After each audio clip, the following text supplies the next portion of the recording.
I'll show you how it's done. Shazam!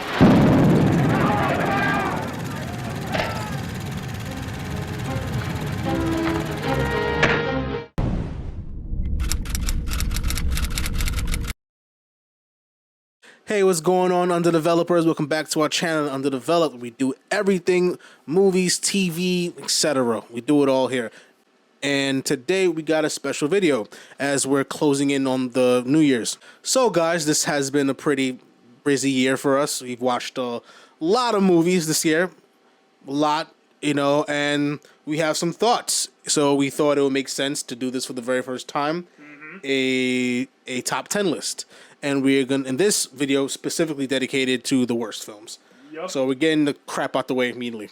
Yeah, just get it all the way. Rip off that Band-Aid because it's time for the top 10 worst movies of 2023. Yes. Yep, it's the first time we're doing this. We know other reviewers do it, like Stuckman, who I like. Yeah, it's been a big thing for a long time. I like a lot, and I watch a lot, and also Jeremy Johns does it. Those are pretty much the two biggest critics on YouTube. A lot of movies came out this year, so some movies that they had on their list I didn't get to. So I even compiled like a little tiny list of like movies that probably would have made the list if I watched it. So I'm being pretty judgy, but I think it's safe to say it sucked. These are the films I couldn't get to see this year because a lot of movies came out this year. This has been a really busy year, so we try, guys. We try to go see every movie we can, but it's about too much money we could spend on films. What's so much time we could allocate to this? You know what I mean? It's tough, so we try our best. So sorry, we just couldn't. These are the films that I couldn't get to see, couldn't get the chance to see. Rebel Moon. Something that Nick actually just saw not too long ago. This morning, actually. Yeah, I assume that sucks, so I'm putting it on my list. The Family Plan is an Apple TV show. It's an Apple TV movie starring Mark Wahlberg, and Ghosted with Chris Evans and Andy Armas. I heard nothing but bad things about that. But yeah, let's get into my top 10 worst films, my actual list of things that made it. So, at my 10 spot, we have Ant-Man and the Wasp, Quantumania. Like the 20-something installation into the Marvel Universe. 20, more like 40. Yeah, right? There's a lot of goddamn movies. There's so many of them. Phase 4 has been kind of... I liked it more than you did in terms of like the looks. I thought it reminded me of like a Pixar movie, live action. It had the potential to be a really good family movie. A really good family action adventure, but it didn't really, deliver on that. It kind of just scratched the surface. And they just didn't make a lot of good decisions. Probably the worst performance... Probably the worst interpretation of Kang that we've seen. Oh, definitely. And a lot of these characters are worse. A lot of these characters are like the worst interpretation of characters that of how they were in previous installations. Especially Hank Pym. Yeah, Hank Pym. Yeah, he was not good in that movie. I guess the only interesting thing is that now we have this whole world, and I guess Janet has been doing a lot since then, like hooked up with Bill Murray, whatever else. Yeah. And so that was kind of interesting. Like, it has some interesting stuff in it, you know what I mean? But also has some bad decisions. And it's kind of it's a letdown. It's really let down because I actually I dig the first two. It wasn't great. First, it wasn't great, but I thought it had a lot of charm to it. And I was excited to see these characters together. My 9th spot is Thanksgiving. It is just... Eli Roth is very passionate about horror films. Like, he even has his own kind of horror show where he talks about horror films and the history of horror. Yeah. So I expect a lot more from him. This was schlock. One of the worst performances that I've seen from Patrick Dempsey. Kids made me want to punch them in the face. All the lead characters thought they were annoying. Some of the killing moments were okay. Yeah, I'm sorry, man. This is 9th spot. You People. No, You People was not good. Yeah, it's kind of cringy. And I think it got some race stuff wrong, like involving like Jewish people, but I'm not gonna get too much into that. I don't want to get canceled. Yeah, I also thought it was thinly plotted. CGI kiss. What the fuck was that about? That was stupid. What's the point? The main two lead characters didn't have no chemistry. Nope. I thought Eddie Murphy was okay, but he didn't have much to do other than being like the serious father, disapproving father. You could have done a lot more with him. So yeah, that makes my 8th spot. 7th is Cocaine Bear. Cocaine Bear had stuff going for it. Like it had, like when I saw the trailers, I thought it was gonna be like one of those like real like over the top absurd kind of movies. You know what I mean? That could be actually pretty smart and pretty funny, pretty self-aware. But no, it just really is a bear that does cocaine and goes crazy. I guess it's based off a true story, but that's not enough. You have to be entertaining, you know? And it just wasn't. It kind of got really stupid. I didn't like the last act. And it had nothing really else to offer than really just, the absurdity and the craziness of a bear that does cocaine and going on a rampage. And my number 6 spot is Transformers Rise of the Beast. Damn, this movie was fucking corny. God damn. That movie was so fucking... The last act when he was in that fucking suit, which is kind of rendition for what I saw in the 80s Transformers movie, which I actually liked, with Unicron. Like he wore a mechanical suit and he said like some of the most cringiest shit I've ever seen in any movie ever. I mean, all the main characters really had a lot of cringy dialogue, especially in the beginning. But I mean, the movie was still going in interesting directions. But like, as soon as the plot really kicked in with the Transformers, it got really like, it really went downhill from there. That movie just corny as fuck. And then the G.I. Joe connection, lame. And number 5, Strays. I recently saw that. You have such a funny, talented cast, legends really, and you know it's not funny. There's none of the humor, no humor. Like it has some kind of funny moments. The plot was alright. You know what I mean? It was alright. Just a waste. It's a waste of potential with that movie. And I'm not into seeing live action dogs talking. You know, I'm like, this kind of. I guess it's a comedy, so I could tolerate it more. But it's worse when like Little Mermaid, those movies do it. Number 4 spot. We have Meg 2: The Trench. The first one wasn't good. The second one wasn't good neither.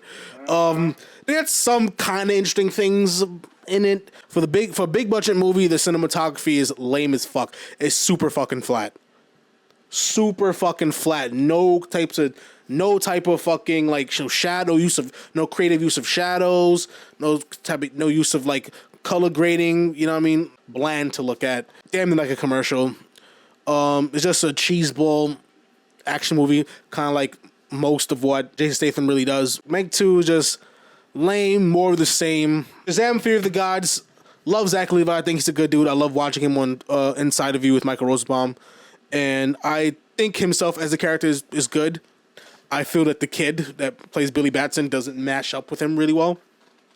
I think it's almost like 2 different characters, which is kind of jarring when they switch back and forth. But that really is the problem. The problem is that, first off, I have a real gripe with the egregious Skittles product placement was atrocious.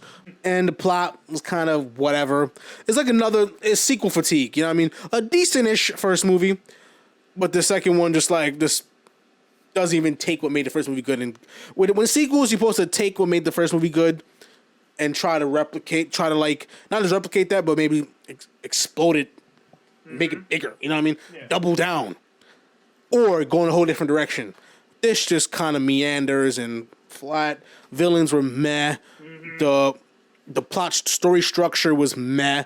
The story structure didn't really go anywhere that I felt was interesting. Kind of baseline. They had some subplots that were working, but that was kind of one and done. No real follow through. And everything got resolved a little too easily. Yeah, it was a lame super movie that obviously didn't have too much effort go into it. And the top 2. Now these movies were generally terrible. These 2 movies are genuinely sucked. The rest of them, if there were more terrible films, I could have made dishonorable mentions. My top 2 worst films of the year is Expendables 4, or I would like to call it Expenforbles. That is the title. Don't put 4 in the middle of your fucking movie name because that always spells trouble, like Fant Four Stick. Expendables was a trash fire. It sucked so bad. It wasn't boring. At least it was. It's not number 1 because at least Jason Statham was kind of entertaining. But everyone else just sucked. 50 Cent, why? How you play a 50 Cent song while 50 Cent's on screen? That's so fucking lame. So 50 Cent exists in that universe, and it was like it was a voiceover. Somebody was playing a 50 Cent song. You kill off fucking Stallone just to bring him back. So it's like he obviously died, and you bring him back at the very end. So how the hell you go your homie without your star guy? You know what I mean? And then come back in the most lamest, unrealistic, stupid way.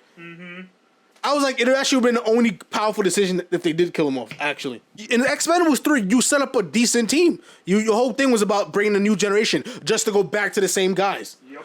And Antonio Banderas, Glenn Powell, and other interesting guys didn't make it. So what the fuck? So for this shit, so what the third one did? Come on. And my number one spots. Oh man, this fucking movie was so boring that me and Nick decided not to do reviews of this movie because it wasn't worth the trouble. We saw a lot of Exorcist movies this year. I mean, most of them were actually surprisingly. I expected to make all. I expected all of them to make my list, honestly. Yeah, but they didn't. But yeah, they were just, Yeah. not horrible. Better than I thought. And not terrible. I actually liked The Exorcist, believe it a little bit. But this one, oh my god. Pope's Exorcist is my number one. I hate this movie. This movie was so fucking boring. Not to say anything was wrong with the movie per se, but it was just so repetitive of any other fucking Exorcist movie. It had nothing new to offer. Russell Crowe has turned from a stud in Gladiator to Orson Welles post Citizen Kane. God, it's so boring. Oh, I was trying so hard not to sleep in that fucking movie. Whoa. But that's my list. That is Tyrell's worst list of 2023. Here you go, guys. This is it. All right, so without further ado, let's get to Nick's worst list. What's in your mind, Nick? What you doing? Originally, I was going for number 10. Originally, I was going to have Wonka, but then thankfully you reminded me that Transformers: Rise of the Beast exists. Yes. So now that's my number 10. Wonka, you're off the hook. You're good. But man, Transformers: Rise of the Beast. The sad part about this movie is it actually starts off pretty good. It has a good chase sequence, introduces some likable enough characters, some realistic enough of drama for them. It's a more grounded movie at first, and it gets actually kind of interesting, and you actually get invested. But then the Transformers reveal their whole shtick to the protagonist, and he gets involved in this wacky hijinks chase to South America, and it gets less and less and less interesting as it goes on. Is fucking dragged down with awful, cringy dialogue, just awful fucking suits and effects, and just oh man, I couldn't get past that dialogue, man. no, It's it just too bad. it got really damn cringy. It did start off okay. It had some interesting things to it, but I almost felt like a whole different movie actually. When I was watching the first half hour, Yes. and when Transformers came, it kind of got catapulted in a whole different thing. Yeah. And then it really went downhill. Anyways, now it's time for number 9. We have Ant-Man and the Wasp. Ant-Man and the Wasp: Quantumania for number 9. It is. Ooh, I really did not like this movie at all. Yeah, you did. I have nothing good to You say hated about this this fucking movie. movie. Yeah. Well, it could have been a nice little fun family trip. It was no, we're going to take this nice little brand of characters we've established, going to split them up for most of the movie, have most of them barely do anything of real consequence. Most of them don't really contribute to the story or the character progression at all. We have these awful ass fucking effects that look just like Spy Kids 3D from 2005. Fucking everything looks like shit. The whole backgrounds are just so obviously fucking. It's so obvious they're in green screen the whole time, and the effects all look so weird, and there's so many of them. And then MODOK, oh my god, I could write fucking papers on how much they fucked over MODOK. I forgot about MODOK. They just made him blue fucking Yellow Jack from the first movie. Yeah, They brought him in for that. which Yellow Jacket itself is also supposed to be Hank Pym's. That's 2 fucking Marvel characters the Ant-Man movies have ruined. 2.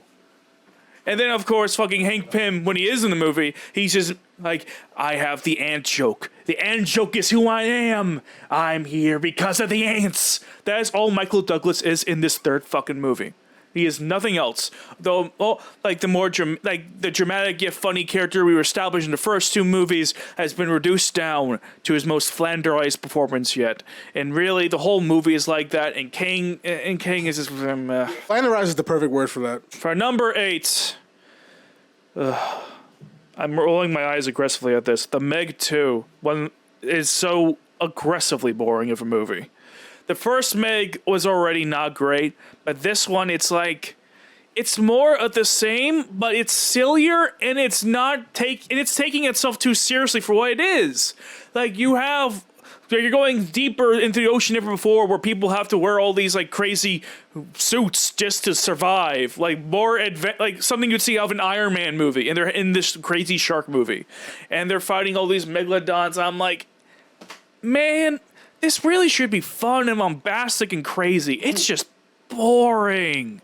It'd be one thing if it doesn't have any good humor. It doesn't have that good fight scenes. There's no depth to anything. This is just movie, man, this movie is as shallow as a kiddie pool. Just stay the fuck away from this. Number 7. Ironically, you both had this as number 7, Cocaine Bear. Yeah, funny coincidence there. Cocaine Bear, man, they could have done so much more of this concept, but the whole movie basically boils down to this. The bear is on cocaine! Yeah, pretty much.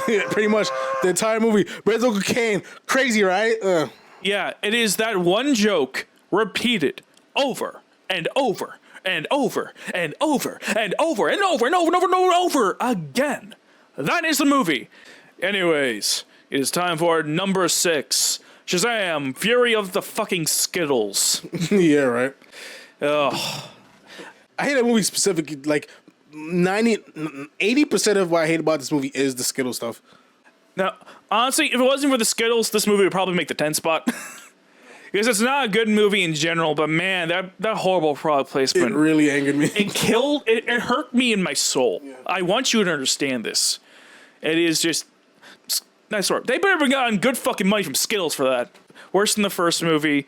The only interesting thing on it is, like, I like the stuff they do of Captain Marvel Jr., but they don't do enough with them. But anyways, number 5. You people. This movie is a complete pain in my fucking ass. This movie is just so obnoxious. Like, it reminds me of 50 Shades of Grey in the sense that it is a romance movie where the two lead characters have no chemistry at all and likely don't even like each other. Yeah, right. And to the point where they had to fake a kiss of CGI in this movie. Oh my god. You People has a great fucking cast and it treats them all so horribly. You have Julie Louis-Dreyfus, Eddie Murphy, David Duchovny, and what the fuck are they doing? Yeah. They're saying random bullshit. They're trying to prop this up like it's the next fucking Guess Who's Coming to Dinner. Yeah. It fails so hard at that. How did I forget to mention that? Yes, exactly. It's like the poor man's version of that movie. By far.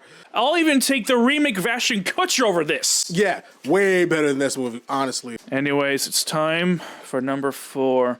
Strays. Man, if fucking You People had a great cast and misused them, then Strays is that even harder.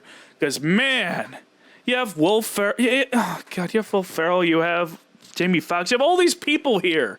And you're telling the most basic, boring-ass jokes you could tell. It's like, this is the kind of stuff you would find funny when you're like 11, 12 at most. Yeah. It's like, oh, hey, they're saying fuck and shit, and they're 10, peeing and shitting. Oh my god! If I was 10, I would have loved that movie. I'd have been like, ha ha ha ha. Oh, the whole, yes, son, I am your father thing would have been really funny if I was a little kid. The only joke that was actually kind of funny was the narration dog, which ironically crossover into Dog Surfers. A dog which actually I liked. Mm-hmm. But yeah, even that one overstays its welcome because they keep bringing it back. Yeah. I'm like, no. Thing is like, yeah, it was funny the first time. It'd have been perfect, just that one-off thing. Yeah, because that was actually funny. That was the one time this movie got a laugh out of me. And even then, the whole ball ripping at the end, like, because like the whole goal is to rip the balls of this abusive owner. The ball ripping wasn't even that fucking great. I've seen better ball ripping other movies. Watch Piranha 3D. They have a whole ball ripping, dick eating scene in that movie. Yeah, I even see a little flash of a testicle. Yeah, no flash. He was clothed the entire time. Boring. You barely see anything. Like, at least Piranha 3D. Like, Piranha 3D isn't a great movie or anything, but at least it fucking shows you it. Anyways, it's time for number 3. I saw this movie this morning. Rebel Moon Part 1: Child of Fire. This is everything I dislike about every Zack Snyder movie all rolled up into one. This is the most basic, fucking flat, like, worthless ass movie. It has nothing to say about anything. There are no themes. There are no characterization. There is like barely a plot. It is not good. It is about this one woman who used to be like the bodyguard of the princess who's been killed because of all this shit, because there's so much fucking lore in this movie. And now she's in the village, and the village is being threatened, and she assembles a badass team of randos to help fight and protect the village. That's it. That's the movie. It is, fuck you, it's not good. Because, man, this movie has so much lore dumping in it. Like, there's a whole hour in this movie dedicated to introducing new characters and dumping more lore, introducing new characters and dumping more lore, and then we have one fight scene in between where I'm like, no, the fight scene in between is enough to make up for that. I want fucking characterization. I want to know who these are as people instead of, oh, I'm a hurt badass who's brooding. That's who all the characters are. They're all the anime edgelord guys. That is who they are. That is who this cast is. They're all like that. Okay. There is, except for one guy who's a sleazebag and who's very obviously betrays them. Like, woo, big shock there. The one guy who had a differentiating fucking character trait. Man, didn't see that one coming, Zach. Fuck. And then like, there's no actual. The thing is, Star Wars works as a world because it has a lot of things happening, but there's also meaning to all the things that happen. Like, we are told that there are wars here, but we understand what's at stake. Like, okay, this one side stands for oppression, this one side stands for freedom. It is a bare basic philosophy, but it's there. It's something to grab onto. But here it's like, I don't know why anybody does anything in this movie. They keep explaining what, who, where, why, where, this, that. They don't explain why. They never explain why. Why do I care? What's so significant about the fucking kingdom that used to be around? Why does it matter that the king is dead? Why does anybody care?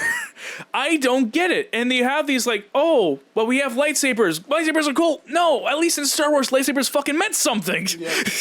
Here, they're just there to look cool. But anyways, I am rambling too much about this. Fuck this movie. Again, like, Zack Snyder seems like a stand-up guy, but man, I do not like his movies. Sorry, Zach. Sorry about him.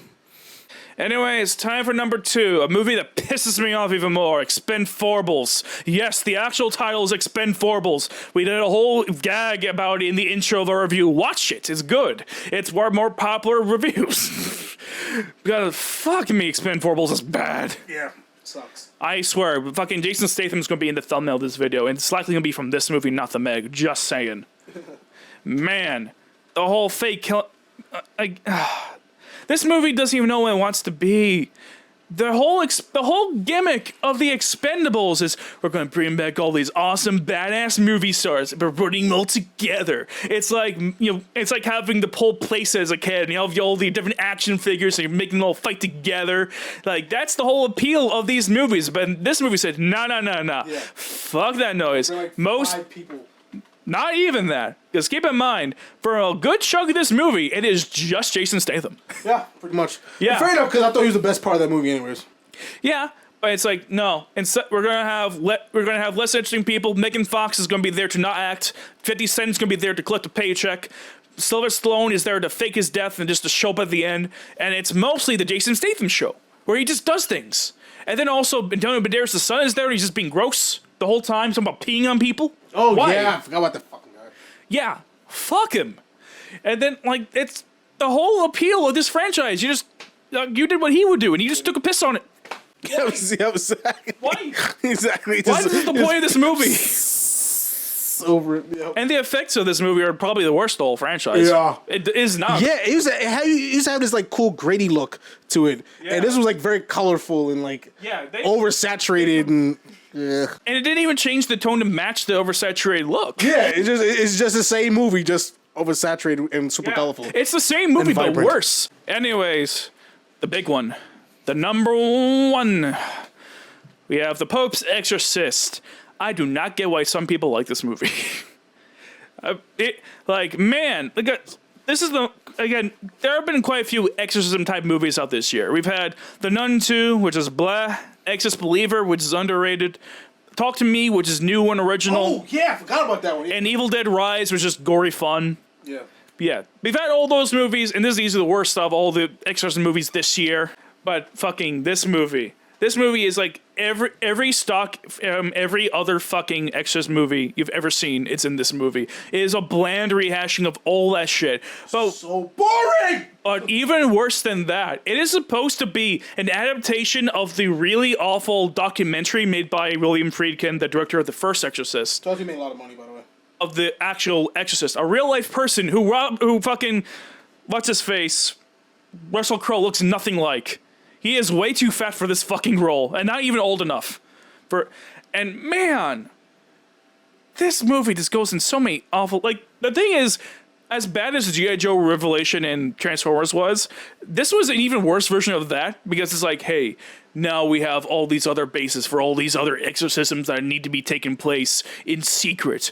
That's right, we're establishing the Catholic cinematic universe. Yeah, and Yeah. It is boring, uninspired, doesn't reflect the actual person this is, or any of the actual events is supposed to be about at all. It is just, man, this is crap. Some people like Russell Crowe's like goofy, quirky performance, but man, I really wasn't feeling him. I wasn't feeling him in anything. I've ever seen in my life. Yeah, I really wasn't feeling him in this movie. Really wasn't feeling anything about this movie. I was just drained watching this. It's draining even talking about this. It's not even fun to riff on. Yeah, we was really only thing we was considering doing was doing like a 10-second phone video. Just about it. Like we was like, I'm sorry, I'm not reviewing this. This is blah. We considered doing that and thought, nah, it's not worth the time to actually do that. It wasn't worth the 10 seconds. Nothing really to talk about. It's blah. All right, that is our top 10 worst of the year. Yep. Top 10 worst. Stay tuned as we post our top. Well, this point may be out already, but check out our top 10 best. Yeah. Probably a much more fun video, at least for us. Like and subscribe, guys. Hit the notification bell so you can stay up to date with all of our videos and stuff as we post. And enjoy the New Year's, guys. Hope you have a good one. Have a happy New Year. Hopefully 2024 has better movies than this.